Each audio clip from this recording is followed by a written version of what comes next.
नमस्कार दोस्तों, स्वागत है आपका आज के एक और नए महत्वपूर्ण वीडियो में। आज के वीडियो में हम देखने वाले हैं एमपीपीएससी के द्वारा जो आपकी राज्य पात्रता परीक्षा 2025 के ऑनलाइन फॉर्म फिल प्रारंभ हो चुके हैं। तो इसमें इसके ऑनलाइन फॉर्म को कैसे फिल करना है, साथ ही जो अभ्यर्थी फाइनल ईयर या फाइनल सेमेस्टर में चल रहा है तो उनके लिए फॉर्म फिल में समस्या आ रही है तो उनको कैसे फिल करना है, तो सभी जानकारी इस वीडियो में यहाँ पर हम देखने वाले हैं। तो चलिए स्टार्ट करते हैं आज के वीडियो को। साथ ही आप सभी से एक छोटा सा रिक्वेस्ट और है कि जब ऑनलाइन फॉर्म फिल कर रहे हैं तो इसका जो विस्तृत नोटिफिकेशन है, इसकी टर्म एंड कंडीशन को एक बार आपको ज़रूर पढ़ना है, उसके बाद ही आपको फॉर्म को अप्लाई करना है। तो चलिए देखते हैं पूरी प्रोसेस को, इसमें क्या कुछ रहने वाला है। साथ ही चैनल पर आप यदि पहली बार विजिट कर रहे हैं तो चैनल को सब्सक्राइब कीजिए और वीडियो को लाइक नहीं किया है तो वीडियो को लाइक ज़रूर कीजिए। ऑनलाइन फॉर्म फिल करने से पहले आपको कुछ महत्वपूर्ण पहले जानकारी क्लियर कर देते हैं, क्योंकि बहुत से अभ्यर्थी वीडियो को पूरा नहीं देखते हैं और बाद में मिस्टेक कर देते हैं। तो वो जानकारी पहले ही आपको हम पहले ही क्लियर कर देते हैं और उसके बाद आपको फॉर्म फिल का प्रोसेस दिखाते हैं। तो ये तो अपडेट देख सकते हैं, आपका एग्जाम की परीक्षा तिथि आप देख सकते हैं लगी है आपकी 11 जनवरी को। बाकी यहाँ पर ऑनलाइन फॉर्म आपके देख सकते हैं, बाकी सब कुछ यहाँ पर आपको देख लेना है। अब इसमें फीस तो आप सभी यहाँ पर देख सकते हैं, वहाँ की एप्लीकेशन फीस आपको 250 रुपये जो मध्य प्रदेश के रिजर्व कैटेगरी के अभ्यर्थी हैं, प्लस 40 रुपये, इस प्रकार से 290 रुपये आपको लगेगा। और जो अनरिजर्व के अभ्यर्थी हैं प्लस जो मध्य प्रदेश के बाहर के अभ्यर्थी हैं उनके लिए 540 रुपये यहाँ पर लगने वाला है। और यदि फॉर्म में कोई मिस्टेक है तो 50 रुपये आपको लगेगा, तो आप फॉर्म को जितनी बार चाहें उतनी बार एडिट कर सकते हैं। बाकी आपकी ये लेट फीस वगैरह है तो आपको पहले ही फॉर्म को फिल कर देना है। अब बाकी यहाँ पर जो आपकी शैक्षणिक योग्यता है, न्यूनतम अर्हता है, इन सभी को आपको जरूर पढ़ना है, क्योंकि वीडियो बहुत बड़ा हो जाता है तो इसको आपको जरूर पढ़ना है। बहुत मोस्ट इंपॉर्टेंट जानकारी लिखी गई है तो इसको आपको जरूर पढ़ना है यहाँ पर आपको। अब जो फाइनल ईयर के अभ्यर्थी हैं, फाइनल सेमेस्टर के, तो उन्होंने एमपीपीएससी ने क्या बोला है, तो ऐसे अभ्यर्थी जो स्नातकोत्तर के अंतिम वर्ष में अध्ययनरत हैं, यानी स्टडी कर रहे हैं आप, और अंतिम परीक्षा का परिणाम घोषित नहीं हुआ है अथवा परीक्षा परिणाम प्रतीक्षारत है, यानी वेटिंग कर रहे हैं आप, तो वे सभी अभ्यर्थी प्रावधानिक रूप से परीक्षा में सम्मिलित होने के लिए अर्ह यानी आप फॉर्म फिल कर सकते हैं। और अंतिम वर्ष में अध्ययनरत अभ्यर्थियों की परीक्षा में पात्र होने की भी अर्हता प्रमाण पत्र तभी मान्य होगा जब राज्य पात्र परीक्षा परिणाम घोषित होने के 2 वर्ष की अवधि में अनारक्षित ईडब्ल्यूएस एवं ओबीसी नॉन क्रिमिनल के अभ्यर्थी को उपाधि में न्यूनतम 55% आपके यहाँ पर होना चाहिए। बाकी यहाँ पर जो मध्य प्रदेश की रिजर्व कैटेगरी है उनके लिए 50% यहाँ पर करना जरूरी है। तो बाकी सब कुछ यहाँ पर आपको पढ़ लेना है। बाकी यहाँ पर ये सभी सब्जेक्ट दिए गए हैं, तो आप जिस भी सब्जेक्ट के लिए एलिजिबल हैं तो उस सब्जेक्ट का यहाँ पर आप नाम लिस्ट में देख सकते हैं और इसी सब्जेक्ट के लिए आप अप्लाई यहाँ से कर सकते हैं। अब सबसे महत्वपूर्ण आपको थोड़ा सा और आपको क्लियर कर देते हैं फोटो सिग्नेचर के बारे में, क्योंकि यहाँ पर भी बहुत से स्टूडेंट गड़बड़ी कर रहे हैं यहाँ पर। तो फोटो के बारे में उन्होंने क्लियर बोल दिया है कि फ़ोटो आपकी नई होनी चाहिए, 3 माह से ज़्यादा पुरानी नहीं होनी चाहिए। और फोटो पे आपका इस प्रकार की फ़ोटो रहेगी, तो फोटो का चेहरा रहेगा। फोटो में आपकी यहाँ पर फ़ोटो खींचने की डेट होनी चाहिए कि किस डेट को आपने फ़ोटो खींची गई है, और फोटो में आपका नाम होना चाहिए, प्लस फोटो आपका वाइट बैकग्राउंड का होना चाहिए। और आपको काला चश्मा ये वगैरह, आपको टोपी क्या वगैरह ये कुछ भी आपको नहीं लगाना है, इस बात का ध्यान रखना है। लेकिन यदि पढ़ने के लिए आपको चश्मा लगा है तो आप चश्मा लगा सकते हैं, लेकिन शर्त ये है कि आपका चश्मा है जो आपको उसमें आंखें क्लियर दिखनी चाहिए, यानी ट्रांसपेरेंट लेंस होना चाहिए और रिफ्लेक्शन यहाँ पर नहीं होना चाहिए। इस बात का आपको ध्यान रखना है। बाकी सभी जानकारी यहाँ पर दे सकते हैं और इसकी यहाँ पर साइज दे दी गई, तो इस प्रकार से आपको ये अपलोड करना होगा। तो इन सभी को आपको एक बार पढ़ लेना है। अब चलिए इसकी ऑनलाइन फॉर्म को कैसे फिल करना है तो वो प्रोसेस यहाँ पर हम देख लेते हैं। तो ऑनलाइन फॉर्म फिल करने के लिए आपको एमपीपीएससी की ऑफिशियल वेबसाइट चलना है। तो एमपीपीएससी एमपी ऑनलाइन इस प्रकार से आप सर्च कर सकते हैं, इस पर आपको क्लिक करना है। अब आपकी जो पहली लिंक दिख रही mppsc.gov.in, इस पर आपको क्लिक यहाँ से कर देना है, इस पर क्लिक कीजिए आप। अब आपका नेक्स्ट पेज ओपन होगा तो सबसे नीचे को स्क्रॉल करते हुए चले जाना है और यहाँ पर आपका इस सिलेबस दिख रहा है, तो सिलेबस को आप पढ़ सकते हैं डाउनलोड करके। यहाँ पर आपको सबसे नीचे को आपको एक ऑप्शन दिख रहा है, यहाँ पर आ जाइए अप्लाई ऑनलाइन, इसी पर आपको क्लिक यहाँ से कर देना है। इसके बाद आपका नेक्स्ट पेज ओपन होगा। अब यहाँ पर देखिए आपको अप्लाई ऑनलाइन का ऑप्शन दिख रहा है। अब यहाँ पर आपको थोड़ा देर वेट कीजिए यहाँ पर, तो यहाँ पर आपकी लिंक शो होने लगेगी। तो यहाँ पर देखिए जो ये वाली लिंक दिख रही, इसी लिंक पर आपको क्लिक यहाँ से कर देना है। अब वीडियो थोड़ा सा बड़ा होगा, लेकिन आपको कंप्लीट जानकारी बताने की पूरी कोशिश रहेगी हमारी, तो वीडियो को पहले आप आराम से देख लीजिए, सभी जानकारी समझ लीजिए। और यदि आपको कोई भी डाउट है आप तो कमेंट करके आप बेझिझक पूछ सकते हैं। उसके बाद आपको फॉर्म फिल करना है, या आप चाहे किसी साइबर कैफे से भी फिल करा रहे हो तो पहले आपको जानकारी समझ लेना है। तो अब आपको अप्लाई का ऑप्शन दिख रहा है यहाँ पर ही, तो इस अप्लाई पर ही आपको यहाँ से क्लिक कर देना है। इसके बाद यहाँ पर आपको जो चेक बॉक्स दिख रहा है इसको आपको टिक कर देना है। इसको टिक कीजिए। और यहाँ पर आपको जो राज्य पात्रता परीक्षा सेट 2025 दिख रहा है ब्लू कलर का, इस पर पहले आपको एक बार क्लिक करना होगा। इसका आपको नोटिफिकेशन यहाँ से डाउनलोड हो जाएगा। यदि आप इस पर क्लिक नहीं करते हैं तो आपका ये फॉर्म आगे नहीं बढ़ेगा। तो यहाँ पर आपको एक बार क्लिक करके इसकी जानकारी को पढ़ लेना है। बाकी सभी महत्वपूर्ण जानकारी आपको यहाँ पर निर्देश दिए गए, इनको पढ़ लेना है। अब यहाँ पर बाकी वेब फोटो के बारे में देख सकते हैं। बाकी ये आई एक्सेप्ट पर यहाँ पर क्लिक कर देना है। तो आपका पूरा फॉर्म यहाँ से ओपन हो गया है। सबसे पहले आपको राज्य पात्रता परीक्षा हेतु इच्छुक विषय आपको सिलेक्ट करना है। तो हम किसी एक विषय को आपको सिलेक्ट करके दिखा देते हैं। बाकी आप कोई भी सब्जेक्ट का फिल करें तो सभी की प्रोसेस बिल्कुल सेम रहने वाली है, तरीका बिल्कुल सेम रहने वाला है। तो किसी भी यहाँ पर हम एक को सिलेक्ट कर लेते हैं, जैसे हम यहाँ पर हिंदी सिलेक्ट कर देते हैं। अब स्नातकोत्तर विषय आपको सिलेक्ट करना है, तो यहाँ पर आ जाएगा। अब आपने लिंग्विस्टिक्स से किया है या आपने हिंदी से किया है, जो भी आपने किया इसको सिलेक्ट कीजिए इस प्रकार से। इसको यहाँ पर एक सबसे महत्वपूर्ण बात है, इसको ध्यान से देखिए। क्या अभ्यर्थी ने आवेदन तिथि से पूर्व यूजीसी नेट अपने या CSIR नेट, अब जैसे साइंस का सब्जेक्ट फिल कर रहे हैं तो आपका CSIR हुआ आपका, या नेट या मध्य प्रदेश सेट या स्लेट परीक्षा संबंधित विषय में आपने प्राप्त कर लिया प्रमाण पत्र। यदि आपने हिंदी विषय से फिल कर रहे हैं लेकिन आप इसके पहले अपने हिंदी विषय से सेट या नेट पास कर लिया है तो आपको इसी विषय से दोबारा फिल नहीं करना है, नहीं तो आपका यहाँ पर बाकी देख सकते हैं उनके लिए एडमिट कार्ड जारी नहीं किया जाएगा। इस बात का आपको ध्यान रखना है। तो यदि आपने पहले से फिल कर लिया तो इससे आपको देने की जरूरत ही नहीं है। और यदि आपने पास नहीं किया है तो आपको यहाँ पर नो पर इस प्रकार से क्लिक कर देना है। इसके बाद नेक्स्ट है शैक्षणिक योग्यता का विवरण आपको सेलेक्ट करना है। तो यहाँ पर देखिए, अब आपने क्या अभ्यर्थी संबंधित विषय में स्नातकोत्तर परीक्षा उत्तीर्ण है, यदि आप पास हो चुके हैं तो इस पर टिक कीजिए।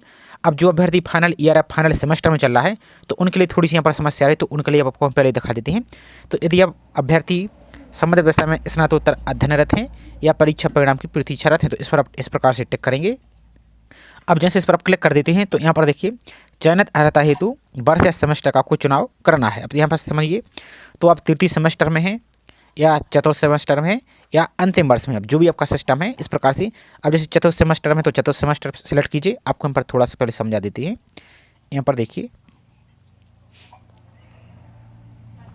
यहाँ पर उन्होंने सिंपल बोला है कि यदि आप चतुर्थ सेमेस्टर में हैं तो यहाँ पर देखिए यदि अभ्यर्थी संबंधित विषय में अंतिम वर्ष में अध्ययनरत है तो पूर्वार्ध के अंकों का पूर्णांक विवरण फिल करेंगे। और यदि तृतीय सेमेस्टर में है, सिंपल मतलब ये है कि यदि आप तृतीय सेमेस्टर में चल रहे हैं तो आपको फर्स्ट प्लस सेकंड का आपको पूर्णांक फिल करना होगा।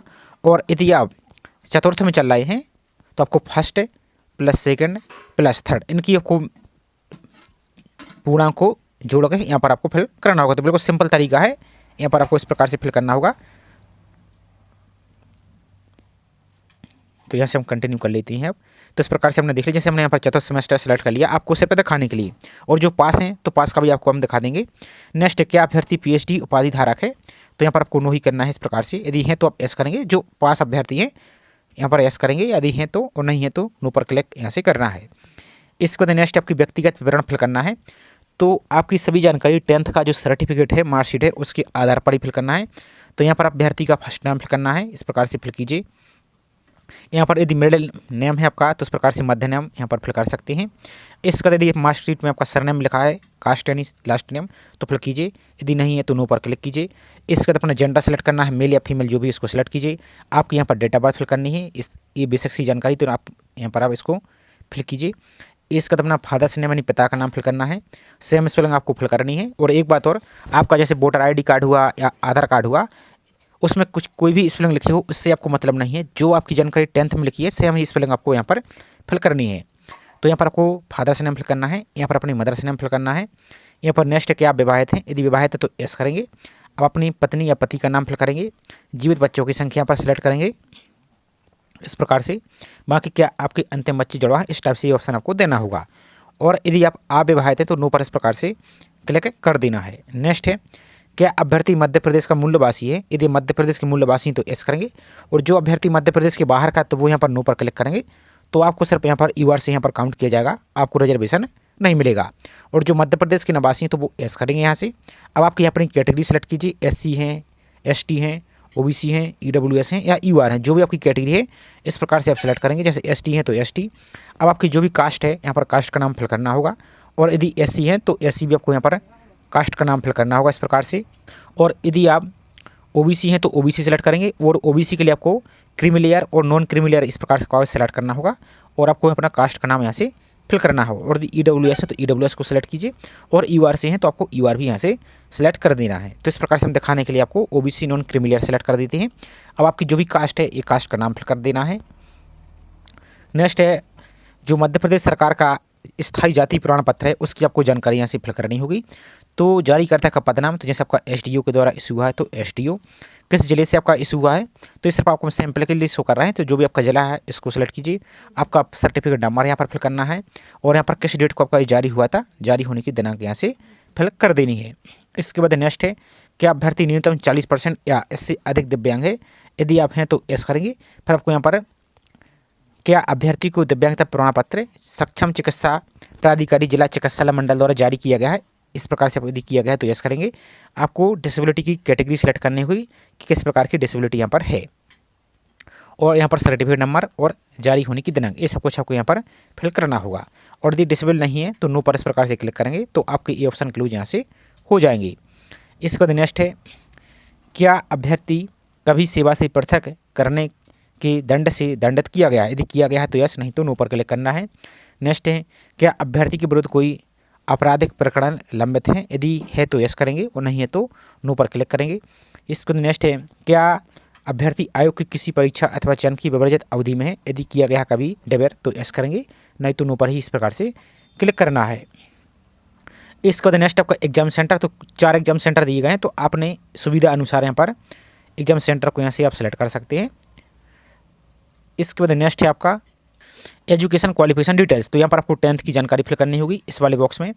तो 10th में आपको या चाहे तो हाई स्कूल फिल कर सकते हैं, इस प्रकार से हाई स्कूल इस प्रकार से फिल कीजिए। आपका CGPA सिस्टम है या डिवीजन सिस्टम है, यदि CGPA सिस्टम है तो आपको फिर यहाँ पर पूर्णांक प्राप्तांक फिल करने की जरूरत नहीं है, डायरेक्ट आपको परसेंटेज यहाँ से फिल कर देना है। और यदि आपका डिवीजन सिस्टम है तो डिवीजन को फिल कीजिए। और आपको सब्जेक्ट, आप चाहें तो सभी सब्जेक्ट की 6 सब्जेक्ट के नाम लिख सकते हैं जो भी आपके 10th में रहे हैं, या चाहें तो आप सिंपल इस प्रकार से ऑल जनरल सब्जेक्ट इस प्रकार से भी आप यहाँ पर फिल कर सकते हैं। और स्पेलिंग आपको सही तरीके से चेक करके ही फिल करना है।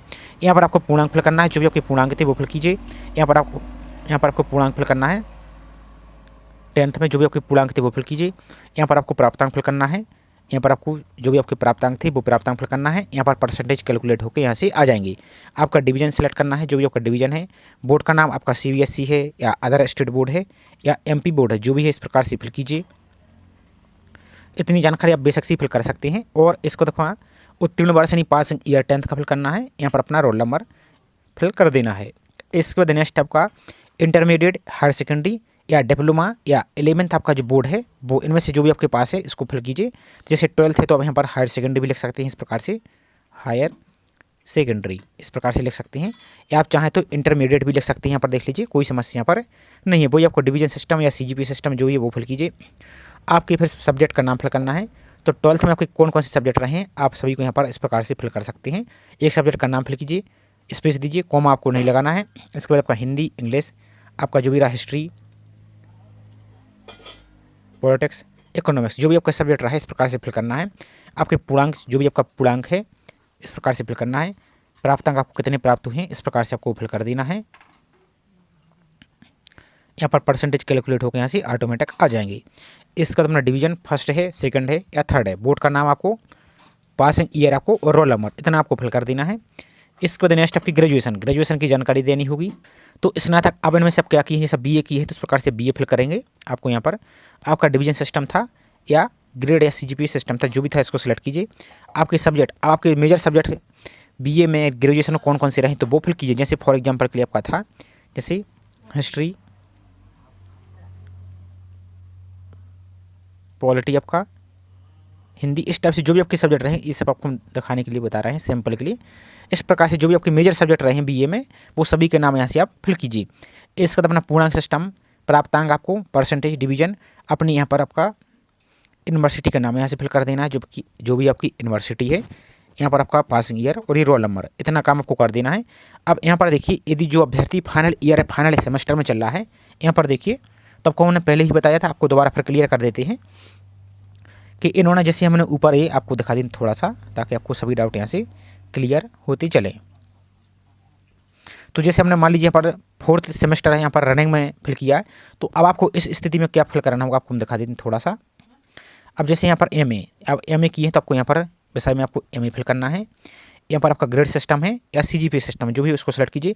सब्जेक्ट में आपका ऑटोमेटिक यहाँ पर हिंदी आ गया है। अब आपको इन्होंने क्या बोला है, पूर्णांक।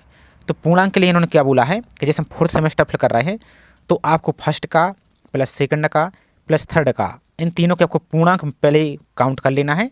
यहाँ पर तीनों के पूर्णांक यहाँ पर फिल करना है। फिर आपको यहाँ पर प्राप्तांक कितने मिले हैं वो प्राप्तांक फिल करना है। यहाँ पर परसेंटेज आ जाएगी, आपको किस डिवीजन से पास हुए हैं, यहाँ पर फर्स्ट सेकंड वो इसको फिल करना है। अपनी यूनिवर्सिटी का नाम, यहाँ पर पासिंग ईयर, रोल नंबर। और यदि आप तृतीय सेमेस्टर में चलते हैं तो यहाँ पर आपको तृतीय सेमेस्टर जैसे आप सेलेक्ट करते हैं, यहाँ पर आपको दिखा देते हैं थोड़ा सा। यदि आप तृतीय सेमेस्टर यहाँ पर सेलेक्ट करते हैं तो अब इस स्थिति में इन्होंने क्या बोला है ये देख ले सकते हैं आप। तो इस स्थिति में आपको फिर first same plus second same, इन दोनों के आपको पूर्णांक फिल करने होंगे यहाँ पर, और आपको प्राप्तांक फिल करने होंगे और उनका परसेंटेज यहाँ पर फिल करना होगा। तो बाकी सभी को यहाँ पर आप पढ़ सकते हैं। तो इस प्रकार से पूरी प्रोसेस रहने वाली। और जो जिसका ईयर सिस्टम है तो ईयर को, और यदि पास हैं, जैसे मान लीजिए यदि पास हैं तो यहाँ पर देख सकते हैं जो अभ्यर्थी पास हैं तो उनके लिए तो कोई समस्या ही नहीं है, आपको डायरेक्ट यहाँ पर ये इस प्रकार से पूरी जानकारी आपको पूर्णांक, प्राप्तांक, पासिंग ईयर, बोर्ड का नाम, यूनिवर्सिटी का नाम, पासिंग ईयर, आपका रोल नंबर, ये सब कुछ आपको यहाँ से फिल कर देना है। इसके बाद यहाँ पर जो चेक बॉक्स दिख रहा है इसको आपको टिक कर देना है, इसको टिक कीजिए। तो आई होप इतना डाउट तो आप सभी का क्लियर हो गया होगा, और आपको फिर भी कोई डाउट है तो आप कमेंट करके बेझिझक पूछ सकते हैं। इसके बाद नेक्स्ट आपका वर्तमान पता, यानी पत्राचार हेतु पता, आपको जो करस्पॉन्डिंग एड्रेस है वो फिल करना है। तो जो भी आपका वर्तमान एड्रेस है वो फिल करना है। जैसे आपका राज्य, तो अपना राज्य सेलेक्ट कीजिए। आपका जो भी जिला है इस प्रकार से जिला को सिलेक्ट कीजिए। आपका पूरा एड्रेस, आपको कंप्लीट एड्रेस फिल कर देना है।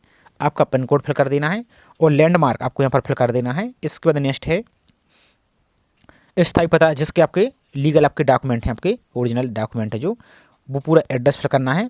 और ऊपर वाला एड्रेस और यदि नीचे वाला एड्रेस, दोनों स्थायी और परमानेंट एड्रेस और आपका वर्तमान पता सेम है तो दोनों परस्पर टिक कीजिए, तो दोनों ऑटोमेटिक फिल हो जाएंगे। और यदि अलग अलग हैं तो आपको यहाँ से अलग अलग फिल कर देना है, तो आपके यहाँ से फिल हो जाएंगी।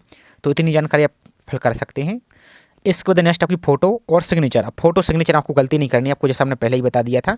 फोटो आपकी 3 माह से ज़्यादा पुरानी नहीं होनी चाहिए। फोटो आपका एकदम चेहरा क्लियर दिखना चाहिए। फोटो आपकी वाइट बैकग्राउंड की होनी चाहिए और फोटो में आपका नाम लिखा होना चाहिए और फोटो खींचने की डेट भी क्लियर मेंशन होना चाहिए। तो आप किसी भी नज़दीकी स्टूडियो में जाकर अपनी पासपोर्ट साइज़ की फ़ोटो बनवा लीजिए। तो यहाँ पर आपको अपलोड करना है मिनिमम 20 KB, अधिकतम 100 KB, और JPG फॉर्मेट में ही आपको अपलोड यहाँ से कर देना है। इसके बाद नेक्स्ट आपका सिग्नेचर, तो सिग्नेचर मिनिमम 10 KB, अधिकतम 100 KB। तो कोशिश कीजिए आपको लगभग 90 KB के आसपास इसकी साइज़ को कीजिए, ताकि आपकी एकदम इमेज क्लियर दिखेगी, ब्लर आपकी नहीं होगी। इसी प्रकार से आपका सिग्नेचर। अब फोटो और सिग्नेचर को रिसर्च कैसे करना है, क्योंकि इस वीडियो में हम बताएंगे तो वीडियो बहुत बड़ा हो जाएगा, जो कि ऑलरेडी बड़ा हो गया है। तो फोटो रिसर्च का जो एक टूल है उस टूल का यूज कर सकते हैं। तो उसका हमने वीडियो पहले ही प्रोवाइड किया है, तो उसकी लिंक आपको हम डिस्क्रिप्शन में दे देंगे। तो उसमें आपको क्या करना है, विथ हाइट को थोड़ा सा कम ज़्यादा करके एडजस्ट कर लीजिए, जो आपको हमने बताया है, और यहाँ पर आप ट्राई कीजिए, तो आपका यहाँ पर फोटो सिग्नेचर अपलोड यहाँ से हो जाएगा।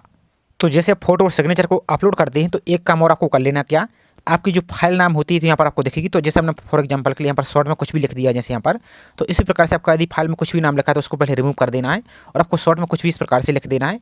इसी प्रकार से अपनी फोटो में भी कर देना है, और आपको यहाँ पर अपलोड करना है, तो आपकी फोटो यहाँ से अपलोड हो जाएगी। इन दोनों को आपको चेक बॉक्स पर टिक करना है, तो इस प्रकार से आपकी फोटो सिग्नेचर शो होने लगेगी। इसके बाद नीचे को चले जाना है आपको।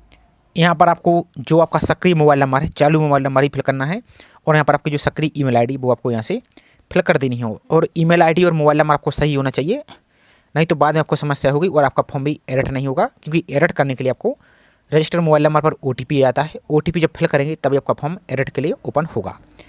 इसके बाद यहाँ पर आपको सभी जानकारी चेक कर लेना है। इसको चेक बॉक्स को यहाँ पर इस कैप्चा को यहाँ पर फिल कर देना है, इस प्रकार से फिल करना है, और नेक्स्ट पर आपको क्लिक यहाँ से कर देना है। अब एक बात और समझ लिए, जैसे अब नेक्स्ट पर क्लिक कर देते हैं तो हो सकता है कि आपकी फाइल फॉर्मेट इनवैलिड दिखे या फोटो आपकी अपलोड ना हो।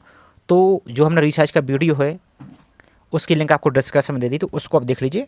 उसको रिसर्च करने के बाद दोबारा से इस प्रकार से ट्राई कीजिए। इसके बाद आपका इस प्रकार का पॉपअप दिखेगा। यहाँ पर अपना नाम, father's name, mother's name, date of birth, gender, ये सब कुछ आपको चेक कर लेना है। और आपका फर्स्ट नेम, मिडिल नेम और लास्ट नेम यदि कोई मिस्टेक है तो फॉर्म तो आप एडिट कर सकते हैं, लेकिन इस जानकारी को किसी भी हालत में आप एडिट नहीं कर पाएंगे, इसलिए आपको चेक कर लेना है। यदि कोई मिस्टेक है तो कैंसिल पर क्लिक करके उसको आप एडिट कर लीजिए, और यदि आपका सब कुछ सही तो फिर आपको ओके पर आपको यहाँ से क्लिक कर देना है। अब जैसे आप फॉर्म को सबमिट कर देते हैं तो अब सबसे पहले आपका फॉर्म सबमिट हो गया, लेकिन आप ऊपर की ओर देखिए तो आपको एक आवेदन क्रमांक यानी एप्लीकेशन नंबर दिख रहा होगा। तो पहले उस एप्लीकेशन नंबर को नोट कर लीजिए या उसका स्क्रीनशॉट ले लीजिए। और मान लीजिए अब आप थोड़ा सा आपको यहाँ पर एक प्लस पॉइंट बताएं कि यदि आपने फॉर्म सबमिट कर दिया है और लेकिन अभी आपने फीस पेमेंट नहीं किया और आपके फॉर्म में यदि कोई मिस्टेक है तो आप इस फॉर्म की फीस को पेमेंट मत कीजिए। आप दोबारा से एक न्यू फ्रेश फॉर्म फिल कर लीजिए और उस फॉर्म की आप फीस पेमेंट कीजिए। तो जो पहले वाला फॉर्म है ये तो आपका रिजेक्ट ही हो जाएगा, आपको कोई ऐसी समस्या ही नहीं है। जिसकी फीस पेमेंट करेंगे तो वही फॉर्म आपका एक्सेप्ट रहेगा। और दूसरी बात, इस एप्लीकेशन नंबर को नोट कर लेना है और यदि इस एप्लीकेशन नंबर को नोट नहीं करते हैं और आप बैक आ जाते हैं तो जो इस फॉर्म की एप्लीकेशन फ़ीस आपकी यहाँ पर पे नहीं हुई है तो उसको आप चाहें तो फाइंड कर सकते हैं। हो सकता है कि बिना पेमेंट वाला एप्लीकेशन नंबर आपको सुना हो, तो सबसे अच्छा तरीका आप दोबारा से नया फ्रेश फॉर्म ही फिल कर सकते हैं। तो इस प्रकार से आपका प्रोसीड टू पेमेंट का ऑप्शन दिख रहा है, इस प्रोसीड टू पेमेंट पर क्लिक करना है और आपकी जो भी कैटेगरी है कैटेगरी के अनुसार यहाँ पर आपको फीस देखने को मिल जाएगी। तो प्रोसीड टू पेमेंट पर क्लिक करेंगे, आपको अलग अलग ऑप्शन आपको शो हो जाएंगे। तो आपको पेमेंट करने के लिए इस प्रकार के अलग अलग आपको ऑप्शन देखने को मिल जाएगा। तो डेबिट कार्ड, यूपीआई, फोनपे के माध्यम से पे कर सकते हैं, तो उस पर क्लिक करना है आपको। इसका तो पेटीएम से भी पे कर सकते हैं या फोनपे, जीपे के माध्यम से, क्यूआर कोड के माध्यम से पे करना है, तो इस पर क्लिक करेंगे तो आपको अलग अलग ऑप्शन शो हो जाएंगे। उस पर किसी के माध्यम से अपनी फीस को पेमेंट यहाँ से कर देना है। अब यदि आप वहाँ से पेमेंट नहीं कर पाए हैं तो आपको एक ऑप्शन और दिख रहा है, पे अनपेड एप्लीकेशन फॉर्म की फीस आपको अनपेड, तो इस पर क्लिक करेंगे तो आपका जो अभी आपने एप्लीकेशन नंबर नोट किया वो एप्लीकेशन नंबर यहाँ से आप फिल करेंगे। आपको यहाँ से वो अपने एप्लीकेशन नंबर फिल कीजिए, डेट ऑफ बर्थ, इस कैप्चा को यहाँ पर फिल कीजिए। आपको इस कैप्चा को यहाँ पर सॉल्व करना है, जैसे 6-1-5 लॉगिन पर क्लिक करेंगे तो आपका पूरा फॉर्म ओपन हो जाएगा। आप दोबारा से वहाँ पर प्रोसीड टू पेमेंट पर क्लिक करके अपनी फीस को यहाँ से पे कर सकते हैं। और यदि आपने फीस पेमेंट कर दिया है और अपने फॉर्म को आप रिप्रेजेंट करना चाहते हैं, चेक करना चाहते हैं, रिव्यू करना चाहते हैं कि कहीं कोई मिस्टेक तो नहीं या आपका फीस आपकी पेमेंट हुई है या नहीं, तो एक ऑप्शन आपको ये दिख रहा है, डुप्लीकेट रिसिप्ट या पेमेंट स्टेटस, इस पर भी क्लिक करेंगे तो सेम जानकारी यहाँ पर भी आपको फिल करनी है, application number, date of birth और लॉगिन पर क्लिक करना है। तो यहाँ पर आप फिल करेंगे और लॉगिन पर क्लिक करेंगे तो आपका फॉर्म यहाँ से ओपन हो जाएगा। अब दूसरी बात, जिसने फॉर्म सबमिट कर दिया है लेकिन वो एप्लीकेशन नंबर नोट ही नहीं कर पाए हैं तो वो एप्लीकेशन नंबर आप कैसे फाइंड करेंगे, तो आपको तरीका दिखा देते हैं। यहाँ पर साइड में ही देखिए नो यूर एप्लीकेशन नंबर दिख रहा है, इस पर क्लिक करेंगे आप, यहाँ पर क्लिक करना है। यहाँ पर एग्जाम नेम में आपको यहाँ पर आपको आ जाना है MP सेट एग्जाम 2025, इस प्रकार से आपको स्क्रॉल करते हुए आ जाएंगे। यहाँ पर आपको देखते जाना है। तो यहाँ पर हम नीचे की ओर आएंगे, थोड़ा सा स्क्रॉल करते हुए तो आपको एक ऑप्शन दिख रहा है MP स्टेट एलिजिबिलिटी टेस्ट 2025, इस पर आप क्लिक करेंगे इस प्रकार से। अब आपको जो फर्स्ट नेम आपने फॉर्म में फिल किया था वो फिल करेंगे, लास्ट टाइम फिल किया जो भी, mother's name, date of birth, gender, domicile आपका मध्य प्रदेश के निवासी हैं या नहीं, आपकी जो भी कैटेगरी है इस प्रकार से अपनी कैटेगरी को सिलेक्ट करेंगे और सबमिट पर आप क्लिक करेंगे तो आपको यहाँ पर एक एप्लीकेशन नंबर शो होने लगेगा। उस एप्लीकेशन नंबर को नोट करके आप फॉर्म को रिप्रेजेंट कर सकते हैं। अब जैसे यदि फीस पेमेंट नहीं किया है तो हो सकता है कि उनका एप्लीकेशन नंबर पर नोट फाउंड दिखाए, तो फिर उसका कोई तरीका नहीं, आप दोबारा से नया फ्रेश फॉर्म ही फिल कीजिए और यदि आपको शो हो रहा है तो उसकी फीस पेमेंट कर सकते हैं। तो ये पूरी प्रोसेस आपकी रहने वाली है। आई होप जानकारी आपको पसंद आई होगी। जानकारी पसंद आई हो तो वीडियो को लाइक जरूर कीजिए, साथ ही चैनल को अभी तक सब्सक्राइब नहीं किया है तो चैनल को सब्सक्राइब करके बेल आइकन पर प्रेस करके जरूर रखिए इसी तरीके की रेगुलर अपडेट पाने के लिए। तो इस प्रोसेस के माध्यम से आप अपने कोई भी सब्जेक्ट के फॉर्म को फिल कर सकते हैं। तो चलिए मिलते हैं इसी तरीके से एक और नई जानकारी के साथ। जय हिंद।